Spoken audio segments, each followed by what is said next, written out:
When I was listening to Sean, I could hear a little bit of, unfortunately he's leaving, we'll catch up later. No. I could hear a little bit of frustration. If you still are looking for solutions that a satellite operator can bring to you, we're very happy to talk to you. Because I truly believe when it comes to the whole industry, in the future it will be a combination of fiber and satellite. Thanks a lot, Sean. Exactly. I thought there'd be Russian people coming up.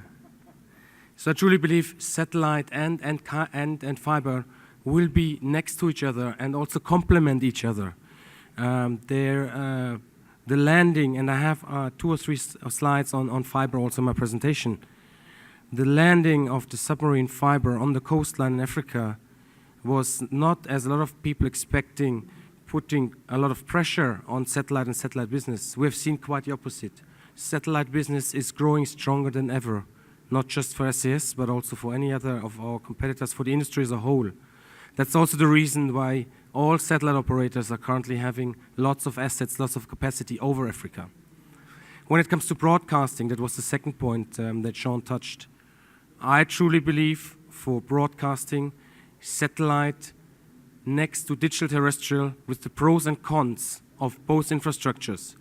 But satellite and digital terrestrial will dominate the TV landscape in Africa in the future for various reasons.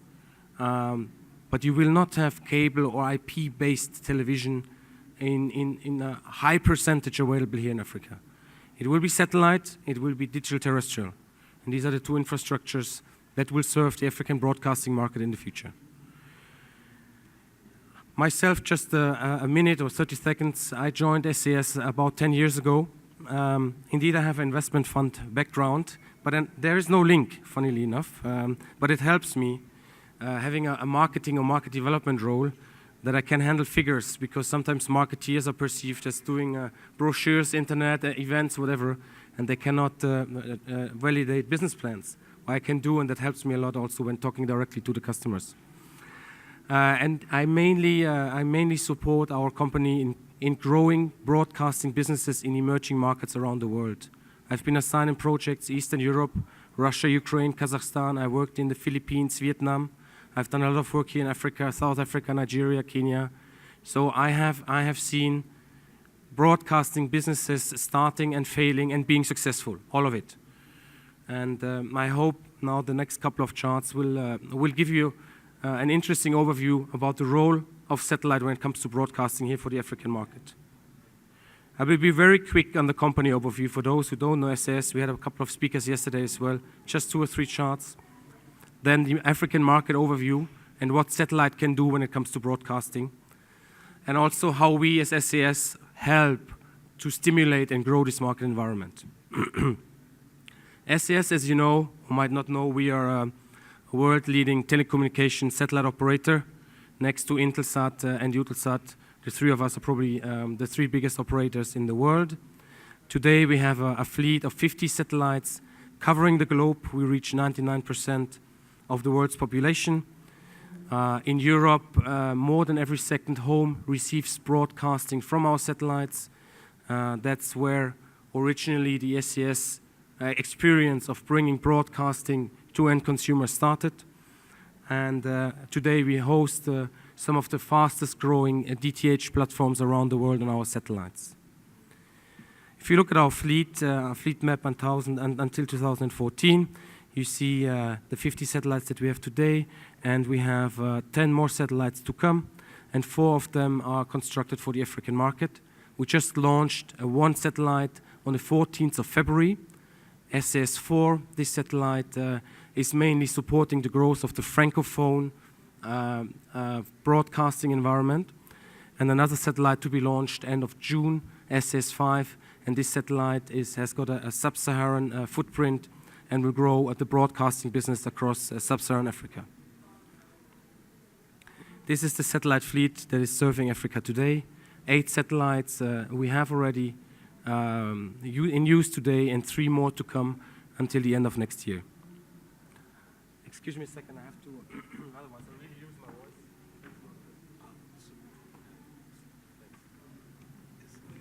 Thanks a lot.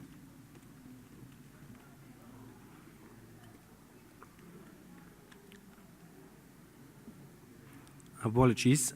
When you look at our orbital positions today, we have 4 orbital positions today that we use for broadcasting. Different orbital positions, different target markets. We have 338. That's the orbital position where the satellite SES-4 has been recently launched. This satellite and this orbital position is mainly targeting the Francophone region of Africa.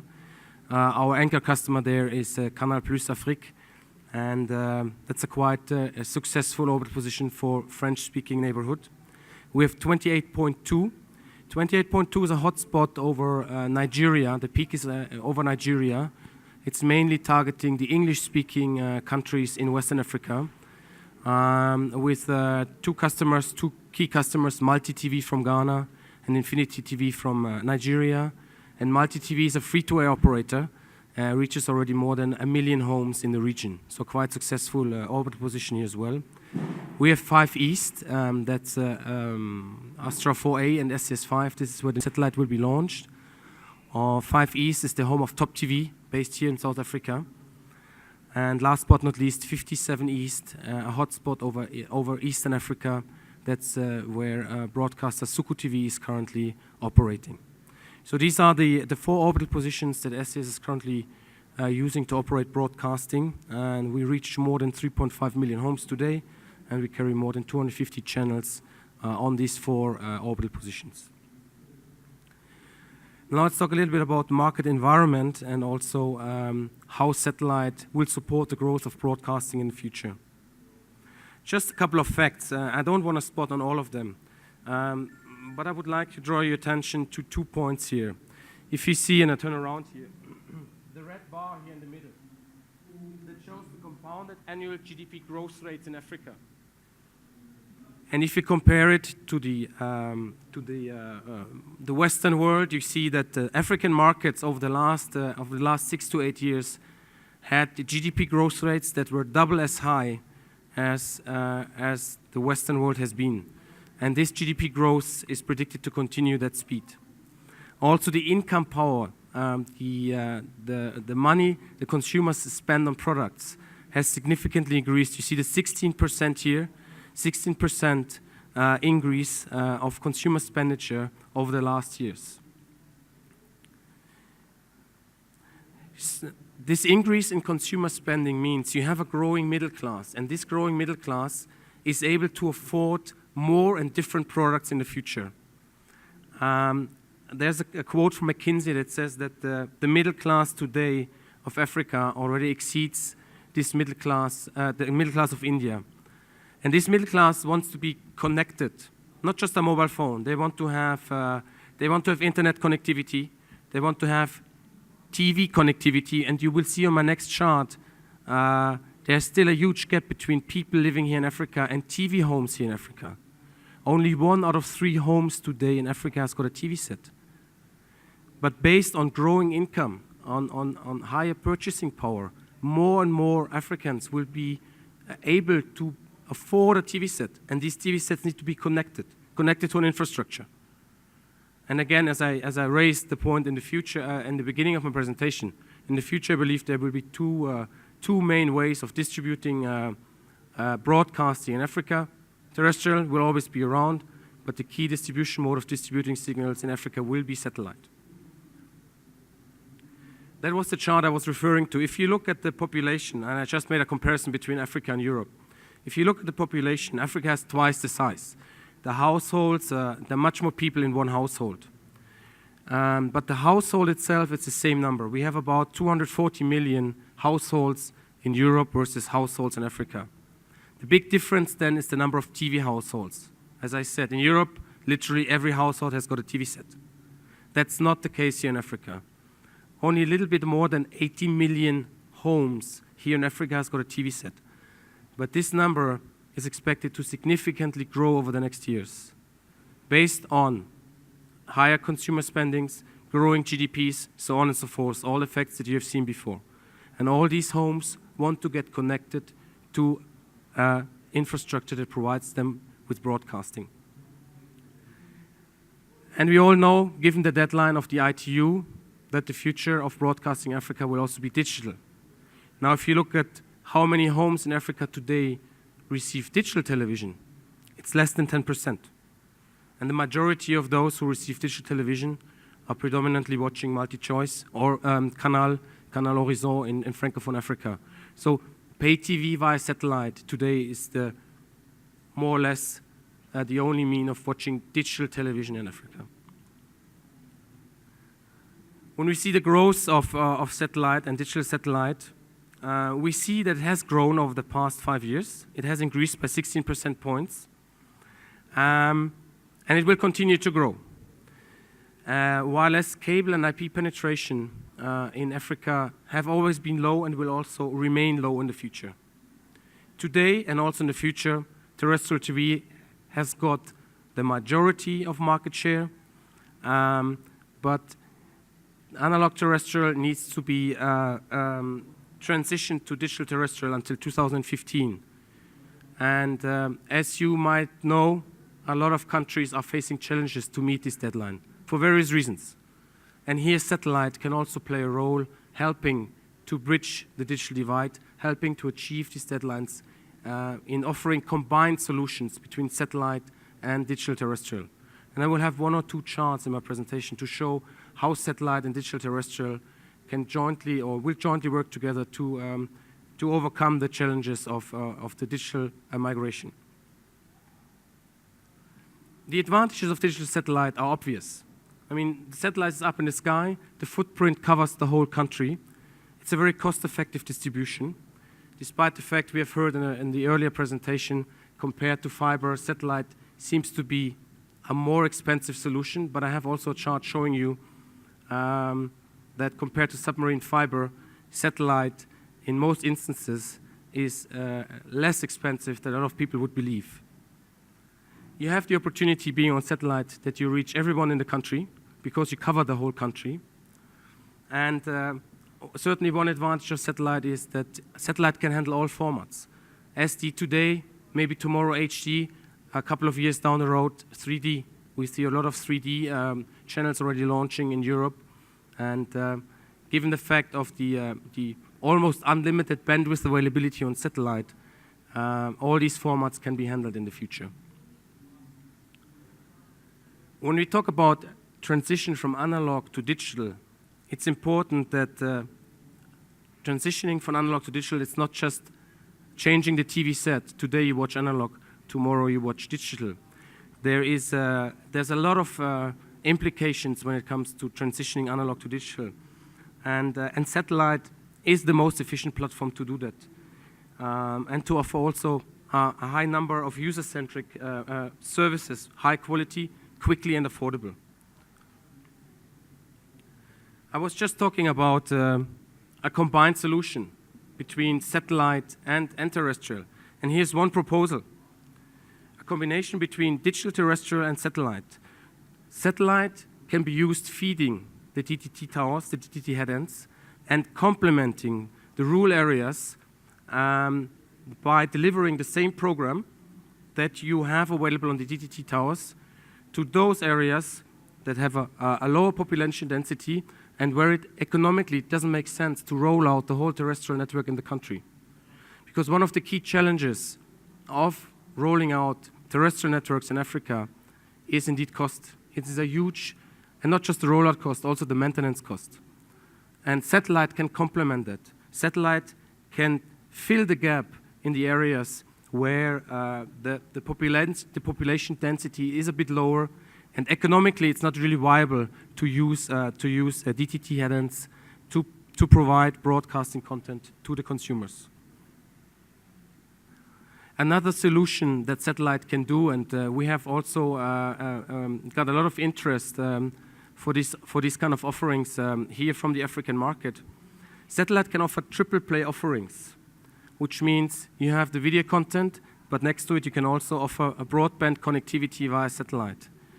So the broadcaster or the bouquet operator can also offer broadband connectivity via satellite.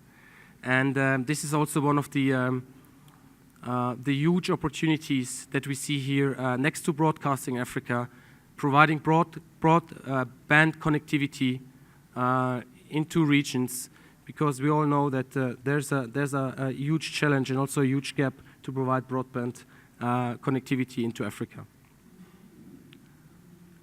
I apologize. It seems I talk a lot today. I just got the signal. I just have 3 more minutes. So I quickly flip here and explain you a little bit what we do at SES to help our customers on our satellites to grow the business. We are concentrating our activities mainly around 3 blocks. Distribution, because we believe distribution is a key element to be successful in emerging markets. We have initiated cooperations with other market partners that have a strong interest to drive the broadcasting environment in Africa. And we do a lot of PR events to also illustrate the advantages that satellite technology can bring to the various parties involved in our economy. We all know that the traditional distribution networks in Africa are very different from those we know from Europe or even here from South Africa. On the pictures, you see the classical point of sales that you have in the majority of African countries. This is where broadcasting equipment is sold. It's the small dealers, it's the small installers that are key to the success of a broadcasting business here in Africa. We have created an installer program, which we call Elevate. The program is mainly there to increase the quality and the quality of installation and the quantity of installers here in Africa. 8 out of 10 installations here in Africa, and then we come back to the rain fade issue. Sometimes it's not the rain fade that makes the picture quality blurry. It's also based on an installation that is not properly done. The wrong dish size is used, the wrong cabling is used, it's not properly mounted on the wall. The second it starts raining, the picture is gone, and the consumer doesn't know where this problem comes from. The consumer always reflects it back to the product, to the quality of the product. Therefore, one of our missions is to train the installers to do a proper quality installation, which will help then all our customers also when they sell a premium product in the pay TV space. We've trained already more than 2,000 installers and accredited them. We have 1,500 that we train in Nigeria as of tomorrow. We have introduced an incentive program, a CRM program, to engage with them because we truly believe that the distribution side of business is extremely important to the success of broadcasting here in Africa. We have also initiated a cooperation with a consumer electronic manufacturer, Samsung. Samsung also truly believes in the opportunities of the broadcasting environment here in Africa. For Samsung, Africa is the biggest growth opportunity around the world. They have concentrated all their key decision makers and all their key product developers for the African market, and they have started producing products specifically for the African market. And the product that we have jointly developed with them is a flat screen that has an integrated free-to-air satellite receiver, which means the consumer does not need to buy an additional set-top box. The set-top box is integrated into the flat screen. And that's how Samsung and SES also help our customers to increase their reach and to help driving broadcasting here in Africa. And the bell is ringing, and I just finished in time. Thanks a lot.